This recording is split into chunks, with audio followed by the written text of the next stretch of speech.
Montée sur un ponton de 500 tonnes équipé de 3 pieds hydrauliques, la Milève Poquelin. C'est la plus grosse pelle hydraulique sur ponton du monde.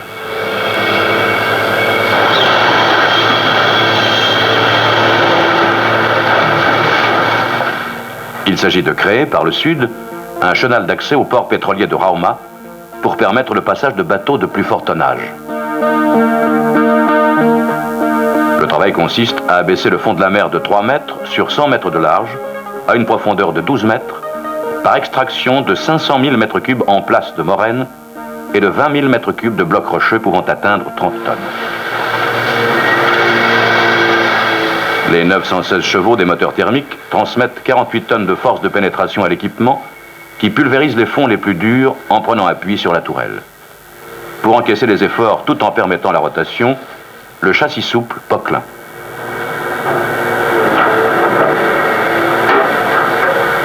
Composé de 30 plots de caoutchouc traversés par des goujons de 60 mm de diamètre, le châssis garantit la stabilité de l'ensemble machine-ponton. Richesse de mouvement de l'équipement. Le godet sélectionne et saisit chaque bloc. Le conducteur ne voit pas, mais sent le profil du fond, les blocs à saisir. À chaque cycle, le godet de 5000 litres remonte plein.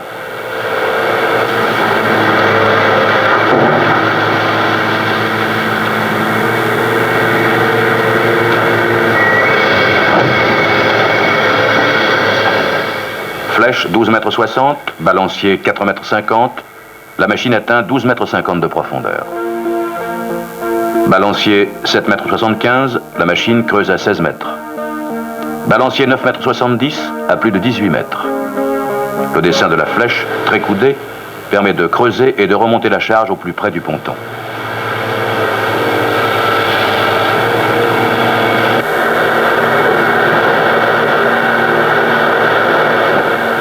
Le vidage s'effectue avec précision dans les barges.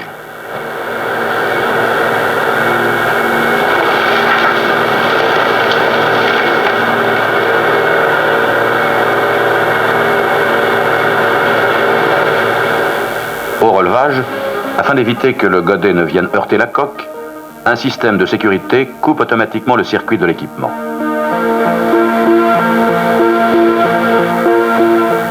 Les vérins sont spécialement traités contre la corrosion.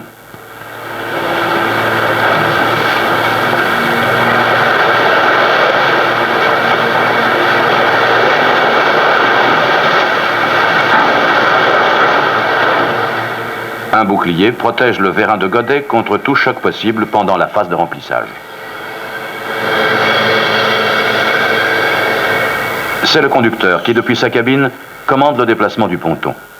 Des manettes placées à portée de la main commandent la manœuvre des pieds d'ancrage.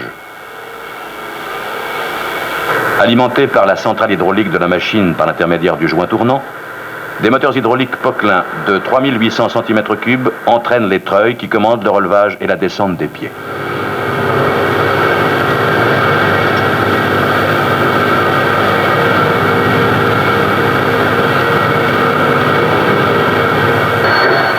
Le recul du ponton s'effectue par l'inclinaison du pied arrière, lui-même entraîné par un vérin Poquelin.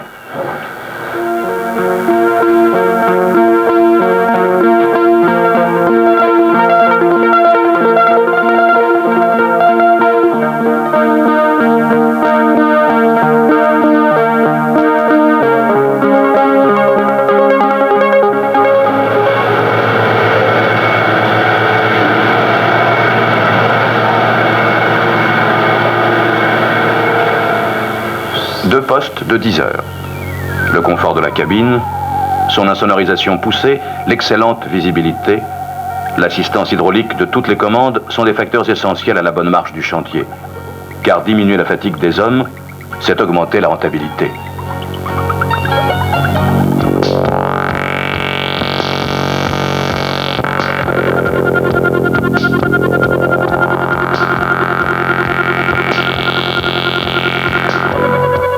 Les barges à fond ouvrant de 150 m3 vont déverser leur charge à 4 ou 5 km du futur chenal.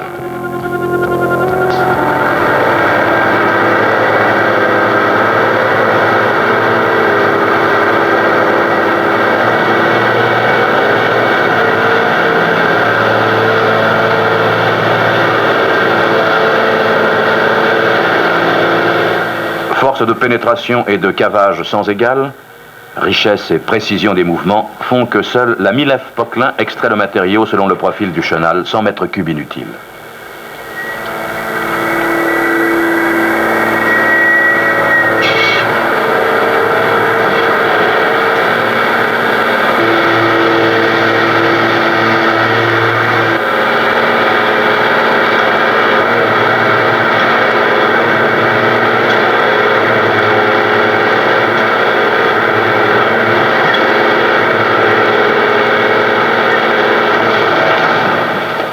Rauma, avec Helsinki, sera le premier port pour la construction navale en Finlande. 5 mois de travail par an, en raison de la rigueur de l'hiver finlandais.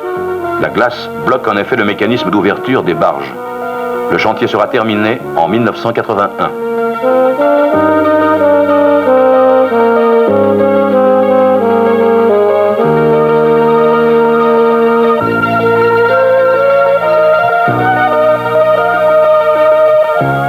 La 1000F Poquelin de la société Sierra, en service depuis 2 ans, a fait la preuve qu'elle est, pour ses travaux durs, la seule machine de production rentable.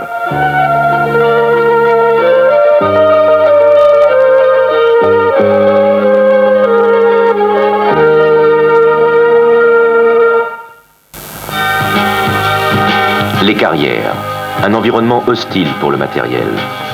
Acier contre roc, le roc capitule, mais l'acier souffre. L'engin d'extraction, tout comme les dumpers. Depuis des années, Poquelin, synonyme de fiabilité et de robustesse, est présent dans les carrières du monde entier. Aujourd'hui, de nouvelles contraintes sont apparues. Ici, c'est le concasseur qui commande. L'engin de production doit suivre. Il doit être robuste et fiable, car la panne coûte cher. Il doit assurer l'alimentation du concasseur au plus bas prix. Productivité et rentabilité, des impératifs aujourd'hui fondamentaux et qui impliquent un changement des méthodes de travail.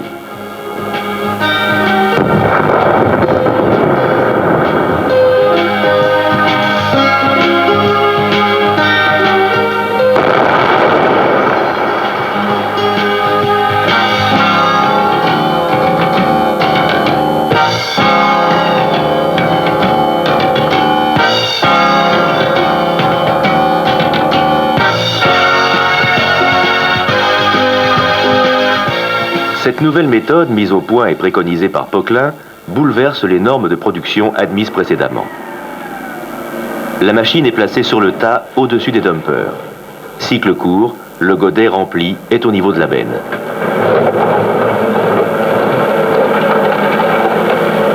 Angle de rotation minimum.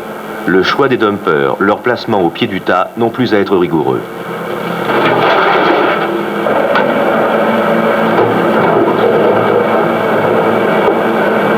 Le godet rétro plus étroit pénètre mieux et son remplissage est maximum.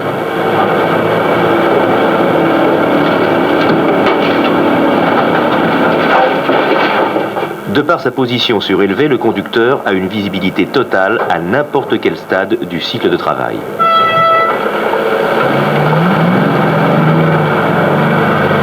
Entre 2 dumpers, le conducteur ne reste pas inactif.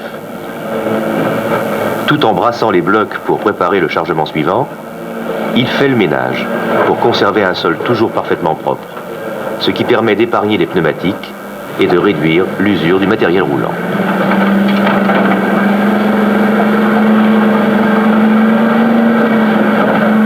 Grâce au grand débattement de l'équipement rétro, la purge du fond de taille est possible jusqu'à une hauteur inhabituelle, ce qui accroît le volume de matériaux extraits tout en économisant l'explosif.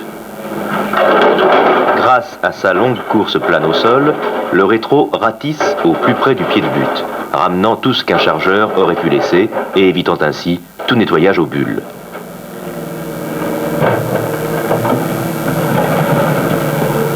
Toujours entre 2 chargements, certains blocs particuliers destinés à des commandes spéciales, par exemple pour enrochement, peuvent être mis de côté. D'autres, trop gros pour le concasseur, peuvent être éclatés. L'équipement rétro permet de les faire tomber de 10 mètres et plus. Le conducteur peut, s'il le juge nécessaire, renforcer son aire de travail, mélanger les granulométries, et sélectionner les matériaux pour le chargement suivant. La machine est parfaitement stable, elle repose sur un matériau foisonné. Les déplacements sont peu fréquents et très limités. La protection des organes de translation est garantie par une garde au sol importante.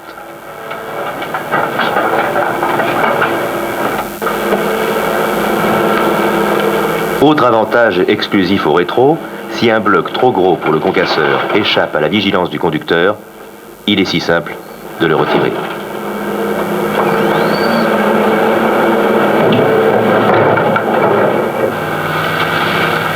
Enfin, et c'est bien connu, les concasseurs n'aiment pas l'eau. Dans les carrières inondables, cette méthode de travail préconisée par Poquelin permet de ne plus charger ensemble eau et matériaux.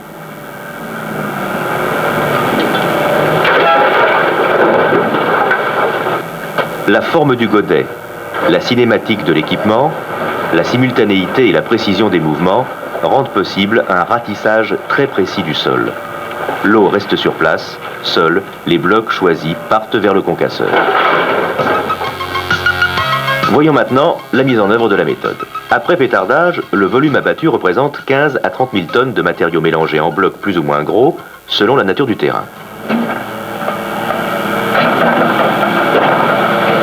La première phase consiste à créer une rampe d'accès dans le matériau abattu, en enlevant les plus gros blocs et en nivelant grossièrement les matériaux plus fins pour permettre l'évolution de la pelle, puis à établir une aire de travail parallèle au front de taille. Cette aire de travail sera située à hauteur de la benne des dumpers, c'est-à-dire 2 à 4 mètres.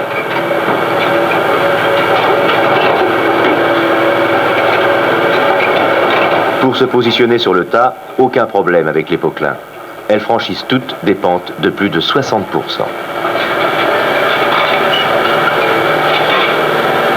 L'ensemble de ces opérations, création de la rampe d'accès et aménagement de l'aire de travail, ne nécessite pas plus de 10 à 20 minutes selon la longueur du tas. Une fois la machine en place, la seconde phase consiste à créer une saignée entre le front de taille et la pelle, une sorte de couloir qui canalisera d'éventuels éboulements, souvent dangereux, et trop fréquents avec d'autres méthodes de chargement.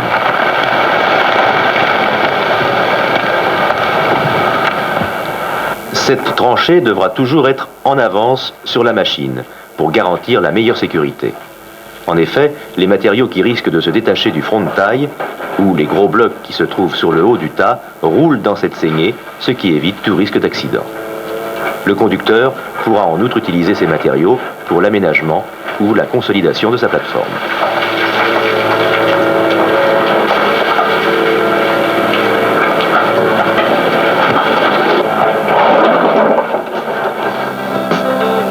Cette opération terminée, le chargement peut commencer. Meilleur remplissage du godet. Cycle ultra court. Visibilité totale, en chargement comme en déchargement. Minimum de déplacement de la machine, donc moindre usure.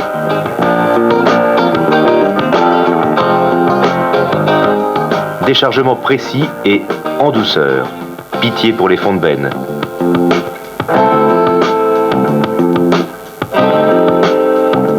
Brassage du matériau.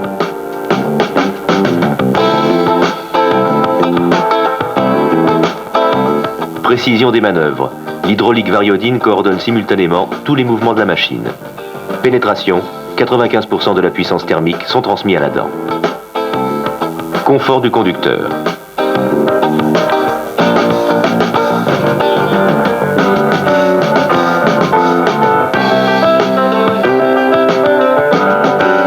Travail en toute sécurité. La cabine est située du côté opposé au front de taille.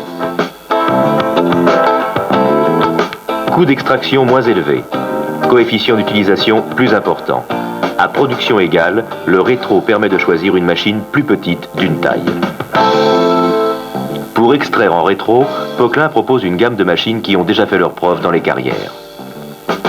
Production moyenne, 240 à 280 tonnes pour la 160 CK. 300 à 370 tonnes pour la 220 CK. 400 à 500 tonnes pour la 300 CK. 550 à 650 tonnes pour la 400 CK. 700 à 800 tonnes pour la 600 CK. Extraire en rétro, une nouvelle méthode de travail préconisée par Poquelin.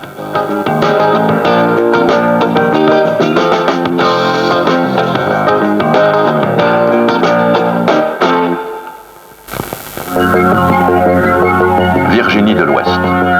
Ici, le vert domine toutes les autres couleurs. Mais le sous-sol est noir.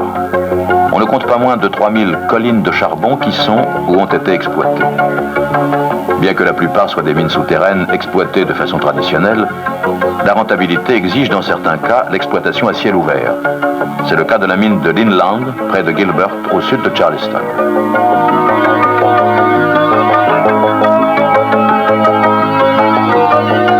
Pour atteindre la veine de charbon, il faut d'abord vaincre 8 mètres de grès très dense. Depuis 1976, 3 992 s'y essayaient. Mais leur force de pénétration, limitée dans ce terrain particulièrement dur par la largeur du godet et leur faible adhérence au sol, nécessitait des tirs d'abattage fréquents et serrés. Les responsables de la mine envisagèrent donc un autre moyen d'extraction.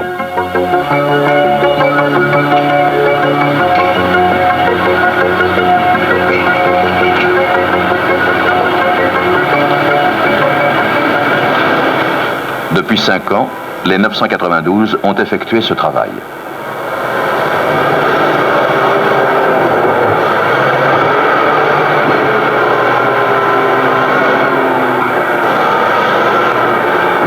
Remplissage du godet.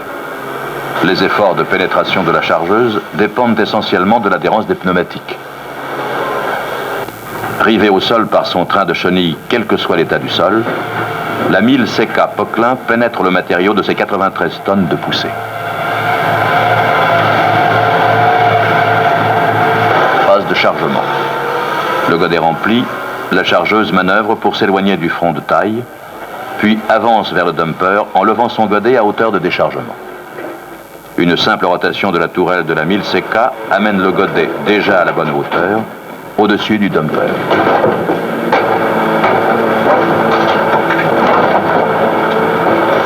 Même manœuvre pour le retour à vide. Cela fait beaucoup de mouvements pour rien, engendrant rapidement une fatigue des composants de la machine. De plus, la chargeuse ne se sent à l'aise que dans des matériaux très bien fragmentés, d'où un coût important de forage et d'explosifs.